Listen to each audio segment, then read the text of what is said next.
Hello everyone, welcome back. Thank you for joining us today. We have an exciting news story to share, so let's get started. I found myself seated in my favorite bar, savoring my second pint of beer. The waitress had just cleared my empty glass, and as I took another sip, my mind wandered. Something felt amiss at home, but I couldn't quite pinpoint it. My wife, Gloria, had been behaving strangely in recent months. She seemed distant, secretive, and whenever I tried to address the issue, she would shut me out. Our intimate life had dwindled, replaced by a chilling indifference. She constantly lamented about our finances, despite our substantial wealth.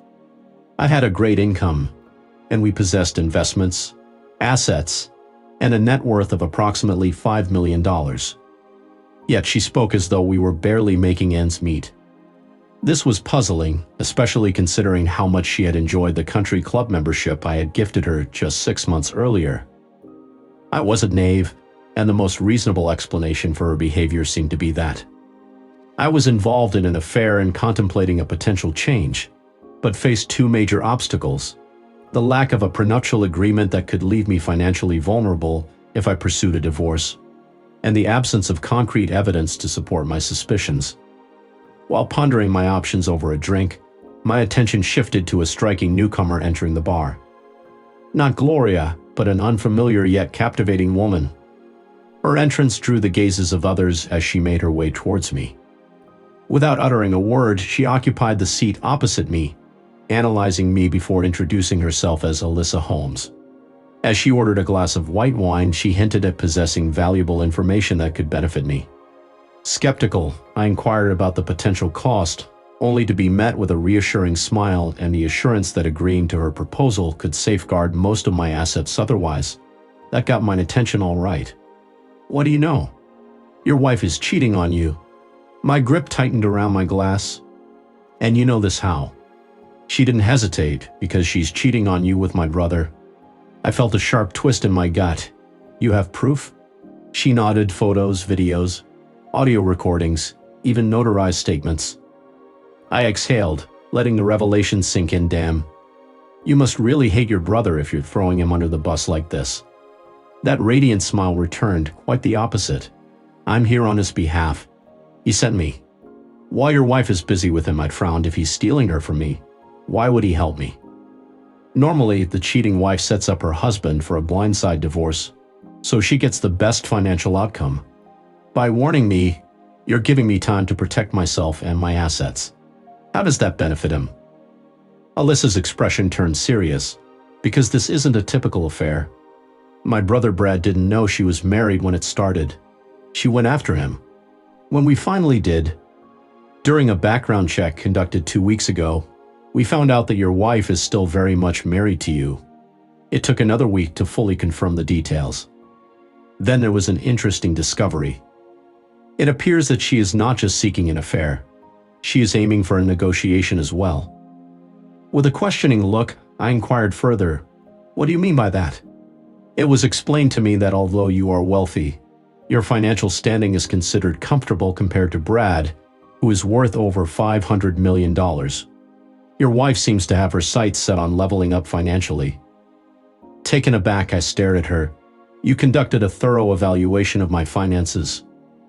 Alyssa casually replied, "We had to ensure everything was in order. Your total net worth is approximately $516 million, and that includes the 1968 GTO you are planning to purchase at a discounted rate." The fact that she knew about my car plan surprised me, as I had only mentioned it in passing to a few people. She confirmed, "In our circles, blind dealings are not preferred. It was essential for us to verify your character before proceeding.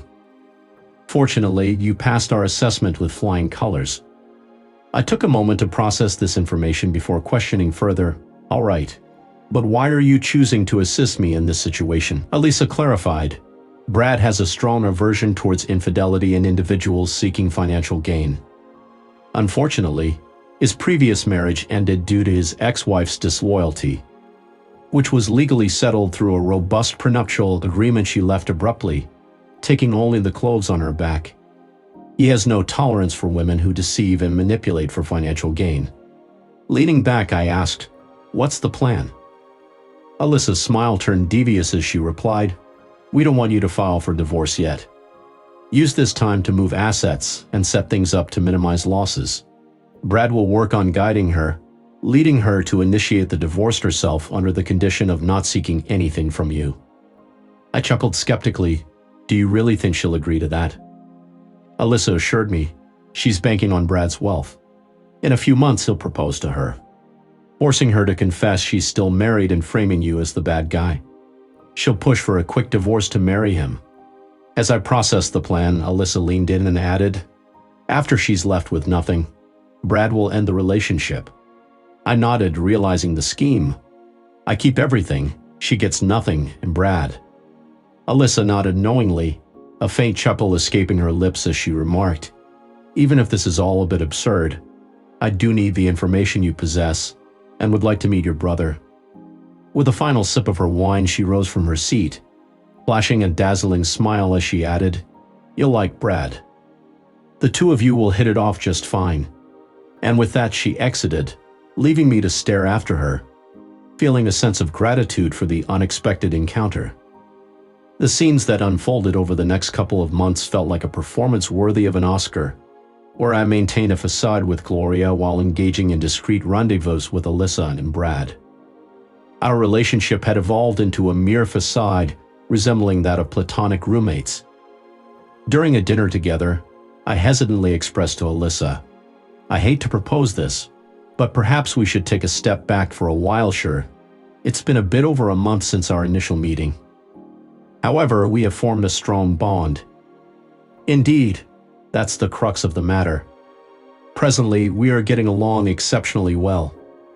Unlike Gloria, I am loyal to one woman. I do not betray my partner. Despite the diminished state of my relationship with Gloria, she is still my wife. I cannot initiate a new connection until our divorce is concluded. The dilemma lies in my growing genuine affection for you. I cannot compromise my principles by engaging with another woman while still being legally bound to Gloria. Furthermore, I care deeply for you and am unwilling to jeopardize what we share by stooping to Gloria's level. Alyssa let out a heavy sigh. "I comprehend. Adam, you are a principled man. I commend your integrity and your moral compass. It's one of the aspects I find most appealing about you, and perhaps the primary reason I am falling for you." She chuckled. "To hell with Gloria. She lacks the insight to appreciate what she is letting go of. Very well, we will take a step back for now, but I refuse to wait any longer. Then necessary, let's finish dinner, and then you're taking me dancing. Once you drop me off at home, I'll call Brad and tell him to pull the trigger. It's a month earlier than we planned, but Gloria is too stupid to catch on. Seriously, what kind of brainless cheater throws away an amazing husband like you?" Alyssa was an enthusiastic dancer. The way she moved on the floor during fast dances, the way she pressed up against me during the slow ones. I was surprised my self-control held, even though we were obviously together. Several men approached our table to ask her for a dance. A particularly arrogant one swaggered over. Before he could finish his request, Alyssa cut him down with a look. "Are you some idiot whose mother never taught him respect, or are you just a fool with a mediocrity complex? First of all, it would never even cross my mind to dance with a pig like you, who doesn't have the decency to ask the man I'm with if I allow it," she sneered. "You came over here thinking you're God's gift to women when Please let me know if you need further assistance. In reality, you come across as arrogant and may not have the knowledge to navigate a woman's pleasure points if given a map, GPS, and a guide. It is possible that you are unsure of how to utilize that small item hidden beneath the rolled-up socks in your pants." Feeling embarrassed, the individual slunk away. Despite this, a few courageous individuals approached and respectfully inquired if they could share a dance with her. I left the decision up to her, and Alyssa consistently declined, mentioning that she was reserving all her dances exclusively for me. Later that evening, as I escorted her to her doorstep, she turned towards me, tenderly holding my cheeks before planting a kiss on my lips. It was not just an ordinary kiss, but one that felt deeply intimate, almost consuming. As the kiss intensified and lingered, leaving us both breathless upon breaking apart, She expressed her desire to have me come inside with her. I shared a similar sentiment but acknowledged that it wouldn't be appropriate. I emphasized the significance of avoiding potential regrets in the future. Think about how much better it will be when we do it the right way, she groaned. You and your damn morals. Then she smiled. Why the hell did I have to fall in love with someone so noble? I met her gaze. Alyssa, the day my divorce decree is finalized, I'll be on my knees at your doorstep, holding a ring in one hand and a signed prenuptial agreement in the other. I don't want your money, even if I lose everything to Gloria. I'll still have enough of my own. I love you, Alyssa. That's all that matters. She grinned. My ring size is 6.5, and don't worry about the prenup. I had my lawyer draft one 2 weeks ago. Just send me your lawyer contact information, and a copy will be sent over. A week later, I came home from work and found Gloria and Brad sitting on the couch. Brad smirked and gave me a barely perceptible nod. It's time, sweetheart, Gloria began. We need to talk.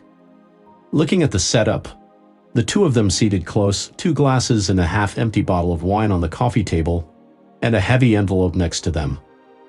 I knew exactly what was happening. Alyssa had warned me earlier that day. I strolled over, extended my hand, and introduced myself. Hi, I'm Adam. I see you're drinking wine, but I prefer craft beer. I'm going to grab 1 beer or wine for you. Brad gave me an amused look. Nice to meet you. Actually, I prefer beer if you don't mind. I returned with 2 beers, making a point to open them in front of them so they wouldn't suspect tampering. After taking a sip, I sat back in my chair. So what do we need to talk about? Gloria took a deep breath. Adam, this is probably going to be a shock, but I want a divorce.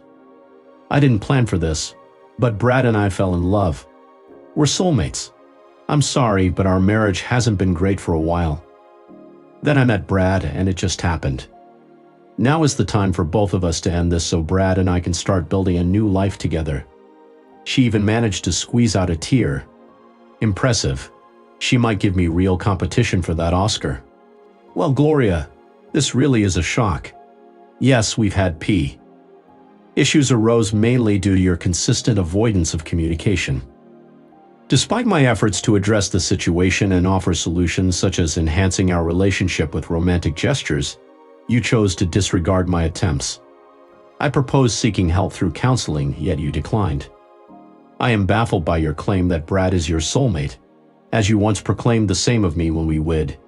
Instead of addressing our marital problems, you caught me off guard with divorce papers. It is too late, Adam, as I have already received the paperwork. I have strived to approach the division of assets fairly, although your request seems unjust to me. You have deceived me, acted unfaithfully, and spent the fruits of my labor selfishly, ultimately expecting a reward. I have tirelessly worked to provide for you, only to be betrayed in return. Obtaining the divorce that you desire swiftly will be a challenge.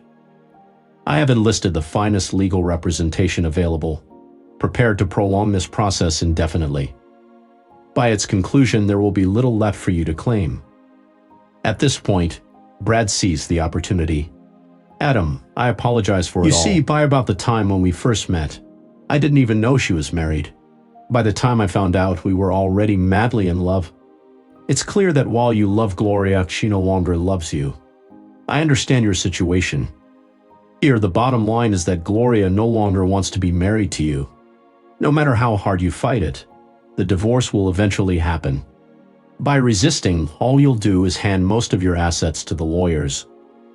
Sure, it'll reduce the amount you'll have to pay her, but it also means you'll lose almost everything yourself. There's no need for that. Since we plan to get married as soon as the divorce is final, you won't need to pay any spousal support. Additionally, I'm a very wealthy man, so Gloria really doesn't need to take any of your assets. In fact, whatever she gets from the divorce will be just a drop in the ocean compared to the wealth she'll have when she marries me. Look, you keep the house, your pension, all savings and investments, and half of what's in the checking account. She walks away, hesitantly agreed to the terms proposed. With half of the money in the checking account, along with all of her clothes, personal belongings, and car, she would have everything she needed after our marriage. However, I had one condition: the return of my wedding rings, inherited jewelry, and valuable pieces from our safe, intended as family heirlooms for future generations. Brad reminded Gloria of our previous discussions, emphasizing the pain we had caused and the need to quickly finalize matters to begin our new life together. Gloria concurred, stating she wouldn't require the money post-marriage. After sealing the deal and exchanging toasts, they departed. It might appear callous to some that I left only a small amount in our joint checking account, but in truth, we typically maintained around $110,000.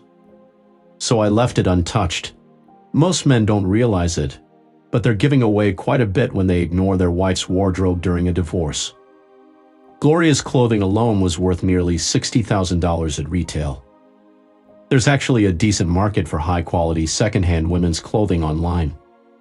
Of course, you can't get full retail price, but you can get at least 50% to 75% of it. Her car was a year-old Lexus that we paid for in cash. A week later, my lawyer and I met with them at her lawyer's office. Her lawyer strongly advised against the proposed division of assets, essentially a 90-10 split in my favor. It doesn't matter, Gloria said. As soon as the divorce is final, Brad and I will get married. That will eliminate alimony, and I won't need any other assets anyway. I just want this to be over as quickly as possible. We signed all the papers, and his notary assistant certified everything. Now it was just a 60-day waiting game until a final decree was issued. In the meantime, Elisa and I got to know each other better, much better. We spent most of our free time together. No, we didn't have sex. God knows we both wanted to and came close more than once, but we decided to wait until the final divorce decree was issued. Brad and Gloria also continued their relationship. She even moved in with him full-time. Brad, Elisa, and I finalized and fine-tuned our plans for the endgame. The 60-day waiting period passed, and I received the final notice in the mail the day before. The monstrous engine purred as I idled into the parking lot in front of the mansion. I pressed the clutch, shifted the 4-speed transmission into neutral, and engaged the parking brake. Stepping out, I smoothed the lapels of my new tuxedo. I really needed to make a great impression. After all, I was now free from my cheating wife and about to enter the next chapter of my life. I quickly patted my jacket to make sure what I needed was securely tucked in the inside pocket. With that settled, I turned to the young valet, 20 years old, who hurried over under the envious gazes of his colleagues. She's got a really tough clutch. Be gentle with her, I advised, as he respectfully climbed into my 1968 GTO. I had spent the last month finishing her up. Now that I no longer had a wife wasting all my money on stupid stuff, I could finally afford to spend cash on things I truly wanted. A grin stretched across my face as I climbed the steps and entered the mansion. This was going to be an epic night. Just before stepping through the open door, I caught a glimpse of the next arrival that turned the night from simply epic to absolutely legendary. I couldn't help but laugh, confused. That's understandable. I was attending a divorce party. It was being held in celebration of the finalization of the divorce between Gloria and me. I had an official invitation to attend. No, I wasn't planning on ruining Gloria's party. It was all part of the plan. The party was at Brad's mansion. Although it wasn't a surprise party, several surprises were expected throughout the evening. The gathering had been organized with the intention of integrating Gloria into Brad and Elisa's social circle, a prospect she had eagerly awaited for months. Upon crossing the threshold, Elisa promptly came over to me. She linked her left arm through my right, and we proceeded together, my unwavering smile in place. Elisa then took it upon herself to guide me around the room, making introductions to the noteworthy figures present. As we made our way around the grand ballroom, a familiar voice suddenly pierced through the air, exclaiming, "What the hell is he doing here?" We found ourselves face to face with Gloria and Brad. It was evident that Gloria was displeased to see me at her special event. As her recent ex-husband, my presence could potentially complicate things, especially if Brad had any plans to propose so soon after our divorce. "I'm sorry, Gloria," Brad started, But it appears that my sister and your ex-husband have become a topic of conversation. Despite the awkwardness, Brad explained that he couldn't deny Gloria's request to invite her boyfriend. The invitation had allowed for a +1, which Gloria wasn't too thrilled about. "Just made sure not to cause any trouble and ruin my evening," she said, looking at me. "I promised to behave impeccably in honor of our wonderful years together," I assured her. "I understand how much this night means to you, and I'll do my best to ensure it's a memorable event for both of us." Hours later, after dinner had been served and the band had started playing, I found myself dancing with Alyssa on the dance floor. Suddenly, the spotlight shone on us. Doing a couple of spins, I then knelt down with a ring in hand. "Alyssa, ever since you entered my life, you've been my everything. You supported me through the hardest times, and I can't imagine a future without you by my side. Will you marry me?" Without hesitation, she joyfully accepted. To be honest, this was all planned ahead of time, including signing the prenuptial agreement. Agreement was reached when she unexpectedly embraced me in the midst of the dance floor, sealing it with a prolonged and passionate kiss. The crowd erupted in applause, which only stirred up Gloria's displeasure as the focus shifted entirely from her celebration to my recent engagement with Alyssa. What had begun as a tribute to Gloria's newly found single status soon evolved into a vibrant celebration of my forthcoming union with Alyssa. It was not until a couple of hours later that Gloria managed to piece everything together. Confronting me with a hiss, she exclaimed, "Brad, we were meant to marry as soon as my divorce was settled. Our divorce is now final, so why is your sister engaged to my ex-husband without a ring from you yet? Our wedding plans haven't even begun." Gloria's forceful words echoed through the social hall, eliciting gasps and curious glances. Striving to be the center of attention that evening, Gloria found herself in a different spotlight than she had anticipated. With a sigh, Brad turned to her and replied, "Gloria, there's something you need to understand. In the past few months, I've developed a connection with Adam that..." Gloria's face paled. Brad continued, "After all, it was you who came on to me. And let's not forget, you lied about being single. When you finally admitted you were married, you claimed you were separating and that a divorce was inevitable. But after talking to Adam, I found out you lied about that too," he scoffed. "There's absolutely no reason for me to marry a serial liar and cheater like you." He took a step back, shaking his head. "In fact, I'm breaking up with you. You've got a week to find a new place before I throw all your stuff out on the street. And now, if you'll excuse me, I think I'll go talk to some of the single ladies over there." The room was silent. Gloria stood frozen, utterly humiliated as Brad walked away. She didn't go down quietly, though weeks went by as she desperately tried to reverse the divorce. Yet the incriminating evidence stood unyielding. The judge, unsympathetic to her cause, was further swayed by her previous pushing for an unjust asset division. Following that, Alyssa and I tied the knot, with a solid prenuptial agreement firmly in place. My intentions were never on her wealth, as I had forged my own prosperous path, but my past experiences had taught me to prioritize caution. Although Alyssa found the agreement harsh, I had already signed it before she raised any objections. Despite this, I made sure to send Gloria a wedding announcement, showcasing a lovely picture of our special day. As expected, Gloria was absent from the occasion. While her fate did not lead to homelessness, she did experience a steep decline from her once lavish lifestyle.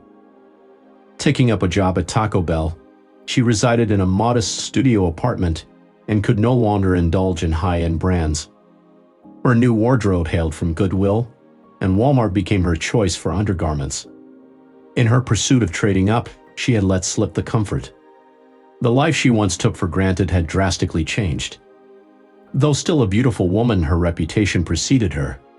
Known as a gold digger, cheater, and liar, every wealthy bachelor in town steered clear of her.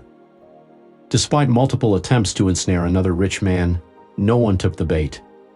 A year later, Alyssa and I were driving home from dinner when she caught sight of a familiar figure on a street corner. "That looks like Gloria," she remarked. I glanced over and indeed, there she stood. Leaning against a building, Gloria appeared put together yet slightly disheveled. Her attire consisted of a too-tight spaghetti-strap top, on my cross-skirt riding low on her hips, and garter straps peeking out from her stockings. With each move, her 7-inch ankle boots made walking seem laborious. Even beneath the layers of heavy makeup, bright red lips, dark eyeshadow, and exaggerated false lashes, her identity remained unmistakable. The setting itself spoke volumes. This part of town was infamous for a very particular type of activity-y transaction. Gloria was approached by a car while walking on the sidewalk. She engaged in a conversation with a passenger before getting into the back seat and driving away. This prompted Alyssa and I to exchange amused glances and burst into laughter. Share your thoughts in the comments and be sure to like, share, and subscribe.